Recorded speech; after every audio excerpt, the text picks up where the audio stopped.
نروح لأحمد مصطفى زيزو نجم الفريق اللي وجه رسالة لجماهير الزمالك على صفحته الرسمية على انستجرام، وقال بعد الفوز بالسوبر الأفريقي قال بعد التوفيق من الله أولا، كل مرة بلبس فيها تي شيرت نادي الزمالك بحس بالفخر.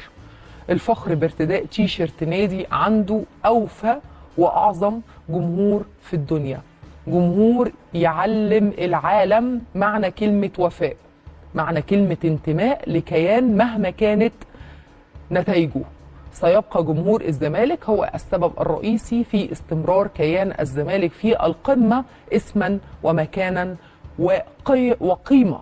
شكرا لكم، شكرا على كل بطولة دخلت النادي لأنكم السبب فيها، شكرا لوجودكم لأن الكرة ليس لها طعم بدونكم.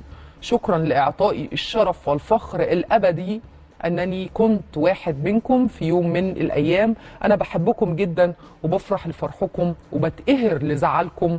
مبروك ليكم بطولة أنتم أكثر ناس تستحقوها. مبروك لزمالكنا العظيم، مبروك لكل اللاعبين العظماء على الكفاح والجهد وكل نقطة عرق نزلت منكم. شكرا للجهاز الفني والإداري، إن شاء الله مزيد من توفيق الله والبطولات في الشهور والسنوات القادمة. اختتم زيزو رسالته وقال مش هتمشي في يوم لوحدك، احنا طول العمر جنبك، ناس كتير بتموت في حبك يا زمالك.